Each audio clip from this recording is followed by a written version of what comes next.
Fundamentar consiste en dar la razón.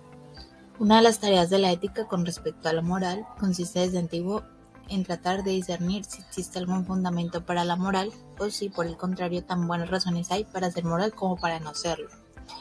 Encontrar fundamentos significa entonces descubrir las razones por las que toda persona debería comportarse moralmente. Fundamentar significa intentar buscar las razones por las cuales hay moral, razones que pueden aducirse y confrontarse con otras en un diálogo que surge de la cuestión sobre por qué hay moral y por qué debería haberla. Quien procura fundamentar se abstiene de dogmatizar, de tener por sentado afirmaciones incuestionables y pues está abierto a cualquier discusión y dispuesto a dar razones y aceptarlas. En este sentido, la filosofía ha intentado siempre descubrir las razones de que haya religión, ciencia, arte, política y también moral, y es la ética la encargada de desvelar esta última. Ciertamente, a lo largo de la historia han ido desdibujándose distintos modelos de fundamentación, algunos de los cuales, que pues son los más relevantes, no son contrapuestos, sino que se complementan entre ellos. En principio, algunos de ellos se complementan porque se sitúan en dos niveles distintos de fundamentación. Tenemos el nivel A y el nivel B. El nivel A es el nivel estructural moral de las personas, en el sentido en el que intentan aclarar por qué las personas son estructuralmente morales. En el nivel B encontramos el nivel de los principios según los cuales las personas han de actuar si quieren comportarse moralmente. De estos principios pueden extraerse criterios que sirven de orientación en la toma de decisiones, criterios que resultan decisivos para una ética aplicada como es la ética de la enfermería.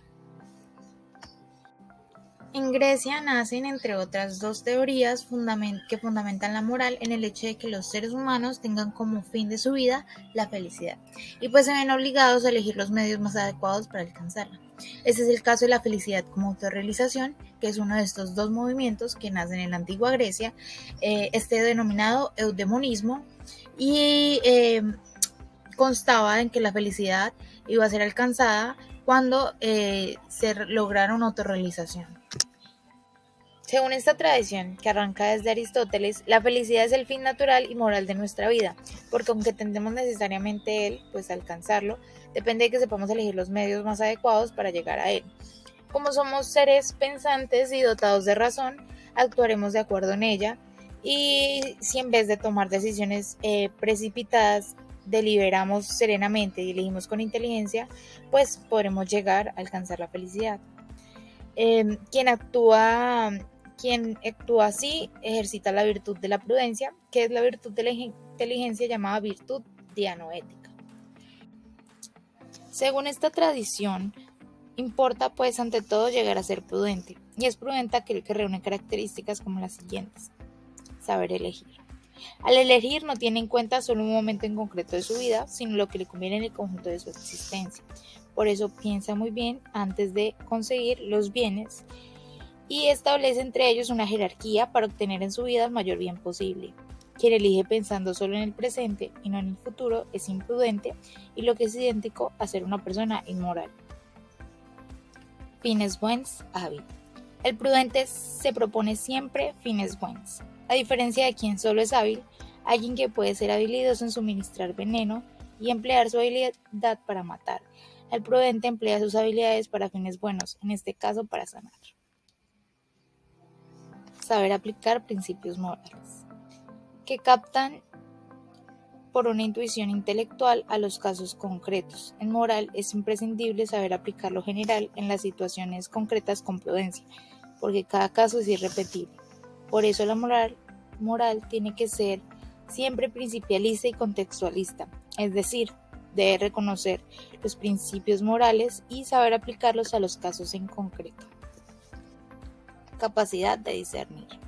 Es capaz de discernir qué deseos deben ir satisfechos porque su satisfacción proporcionará felicidad y cuáles no. Y en el caso de los que deben ser satisfechos, hasta dónde, pues, es decir, cuál es el criterio de racionalidad prudencial. Ahora hablaremos de la felicidad como placer.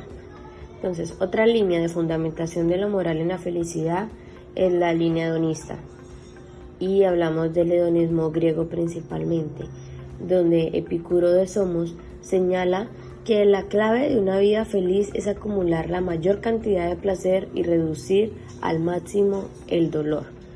Desde esta perspectiva, entonces, la moral es el tipo de saber que nos ayuda a calcular de forma inteligente las consecuencias de nuestras acciones para lograr el máximo del placer y el mínimo del dolor. Luego, en la modernidad aparece el hedonismo moderno, que recibe el nombre de utilitarismo. Y esta propone como meta moral lograr la mayor felicidad, o sea, el mayor placer del mayor número posible de seres vivos. Hablamos de calcular placeres, entonces nos preguntamos, ¿hay diferentes tipos de placeres? Hay tres posturas en cuanto a placeres. Primero está la de Epicuro de Somos, que dice que hay placeres estables y placeres positivos.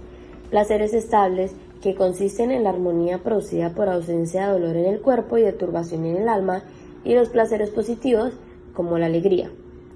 Dice que le parecen superiores los que proceden de la ausencia del dolor, porque si tenemos hambre y la calmamos, se produce el placer de suprimir ese dolor, pero si seguimos comiendo, no aumentamos el placer.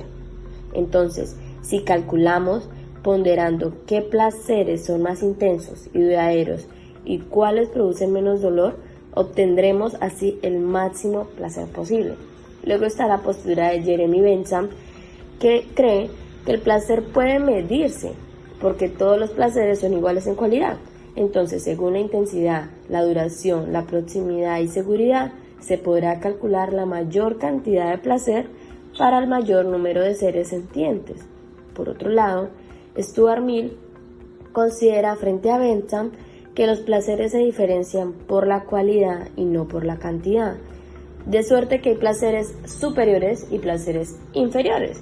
Pero ahorita el problema es determinar quiénes están legitimados para decidir qué placeres son superiores y cuáles inferiores. Ahora hablamos de la necesidad de superar estos fundamentos. Entonces, suele decirse que se deben poner límites a los proyectos de felicidad que impiden a otras personas conseguir la suya. Y esta afirmación surge del reconocimiento de que toda persona, por el hecho de serlo, tiene derecho a intentar llevar adelante su proyecto de vida sin que otros se lo impidan. Ahora bien, este reconocimiento del derecho de cada persona a buscar la felicidad a su modo exige buscar un fundamento distinto, el de la dignidad humana.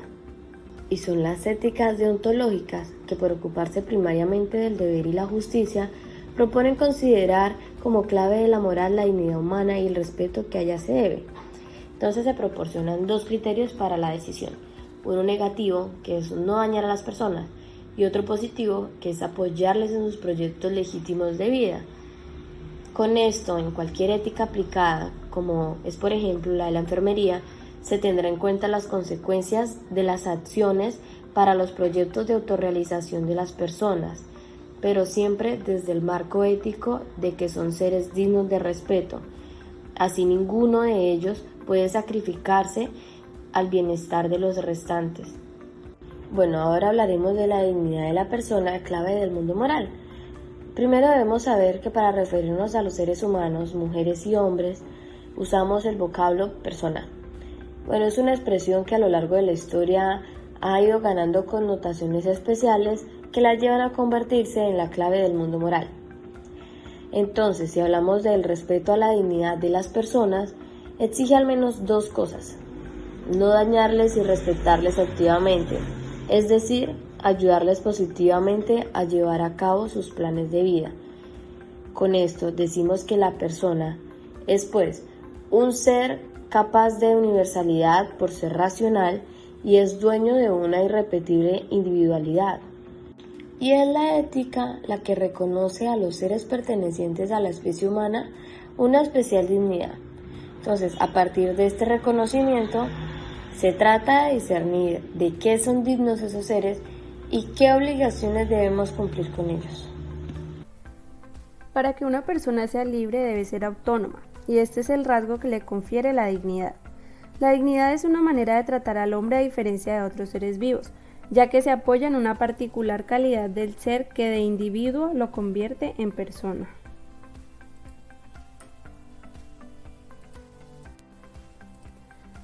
Según el filósofo Immanuel Kant, la persona es el único ser capaz de darse leyes a sí mismo, el único ser capaz de autonomía. Y si lo hemos notado, las personas son capaces de darse sus propias leyes, son capaces de autolegislarse y orientar sus vidas por esas leyes que se han dado a sí mismas.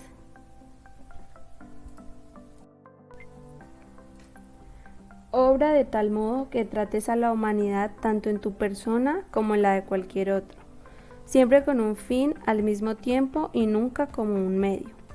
Esta frase es un imperativo categórico y como ejemplo encontramos a los adultos mayores, que ya no pueden trabajar o aportar económicamente para un hogar, debido a sus años o sus patologías que los afectan. Estos pierden la capacidad de dominar su cuerpo, entre otras cosas más, pero esto no nos da la autoridad de desahuciarlos, porque su valor va más allá de satisfacer necesidades. El simple hecho de estar ahí los hace valiosos. El concepto de autonomía ofrecido por Kant ha recibido un buen número de críticas que plantean la necesidad de complementarlo. Entre estas encontramos a personas que opinan que la razón humana es dialógica y que solo puede determinarse mediante un diálogo entre otras personas en determinadas condiciones. También que reconocer la dignidad a todas las personas entendidas como seres autónomos deja a la deriva a todos los demás que son heterónomos, es decir, personas que no tienen autonomía. Estas personas pueden ser las que presentan discapacidad psíquica, enfermos mentales o personas en estado vegetativo y que a pesar de esas afecciones siguen siendo dignas de respeto.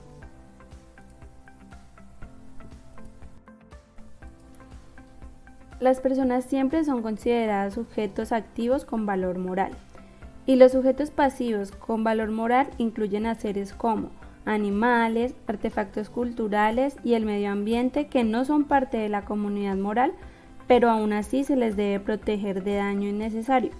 La comunidad moral incluye a todas las personas desde el nacimiento hasta la muerte.